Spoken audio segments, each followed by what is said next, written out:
Hey everyone, welcome to the Mom Beach monthly budgeting spreadsheet video. In this video, I'm going to show you how to use the monthly budgeting spreadsheet. When you purchase my product in my store, you'll be given this PDF. You open the PDF and you click this button, download now, and it will take you to the Google Drive where you can copy the document into your Google Drive. You do not need Excel to use this document because it just goes to your free Google account. So you go make a copy. And once you do that, the budgeting spreadsheet is in your folder, and you would click it, and then it would open up into this. And there's several different tabs here. This is the information tab where it just shows you some instructions on what to do. And you go monthly budget, and these are all the different months you could use. You can go here and select January, because like in this video, right now the month is January. And for instructions, you look here, and the procedure is you choose a month, so we chose January, and data is automatically inserted in the columns expected. So these are the columns here. So you got expected, and that's the amount that you expect the budget's going to be. And then this is what you when you go through to budget everything. And then it says in the column actual, you can put the current data. So you put here, this is where you would put in your amounts that actually spent or gotten. And then here, when repeating these steps, you put the refresh actual data button at the left here, and then the columns will be updated. And then you can choose a new month. Like after you've done with January, you chose February, and then you would click this button to refresh the actual data. See, it goes running script, finish script. And sometimes you'll get this dialog box that will pop up asking you if you give permission to run the macros.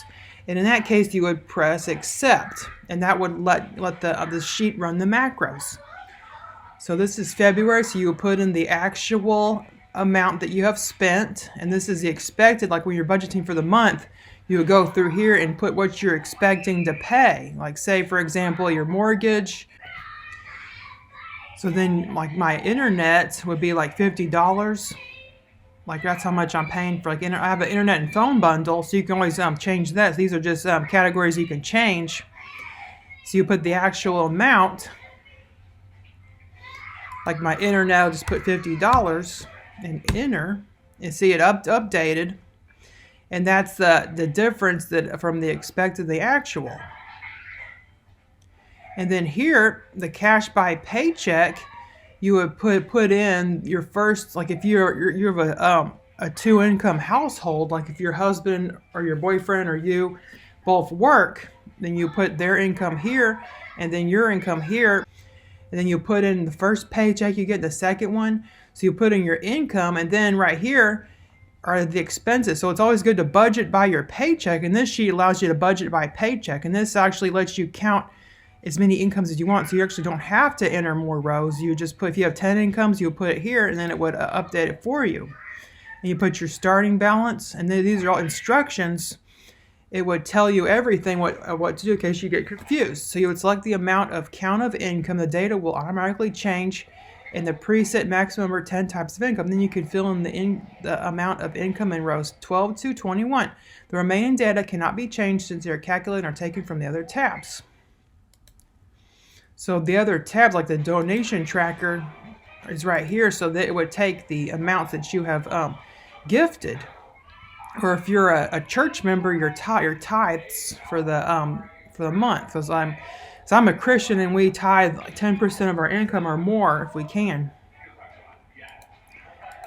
So here's the monthly bill tracker, and this tracks every single bill you have that are recurring. Like if you have like a Netflix subscription, so you Netflix, like right now I think it's like $14 now. So you'll put like $14. I mean, it keeps going up. I remember when I first joined Netflix, it was like just $7, but now they want $14. So it's just so much. And you put in the kind of the account. You can put in your credit card or your checking account of what account that gets charged. It's always good to have bills come out of like a credit card if you want to get some reward points. Like I have this card called a Loft MasterCard, and every time I spend, I get points for free clothes. So it's really cool. So sometimes I'll put bills on my credit card, but it's always so good to put put your bills on your checking account just to make sure you don't max anything out, because you don't want to like not have like electricity for the month because your credit card's maxed out. You never want that to happen. But you should always pay off your credit cards each month to avoid any interest. So here's the yearly. So you put what it costs for the year, and these are the instructions in the column B. You enter the name of the flow. In column C and D, select the appropriate data from the drop-down list, and you fill in the remaining data in the table, amount of expense, as well as if there is a loan or mortgage, or in a percent. You can also change add payment account in the table in column L. So this has instructions on every tab. It's also necessary to select a month so that the data falls into the tab cash by paycheck and monthly budget. With any change on the tab, the data is automatically added to the tabs cash by paycheck and monthly budget. So these tabs are automatically updated depending on the other tabs. That way you don't have to keep repeating the same information on each tab, because it automatically does it for you. So I hope you enjoyed this video about explaining the budget Excel spreadsheet. Make sure to go to the Mom Beach store and purchase this item if you haven't already. Hope you have a great day. Goodbye.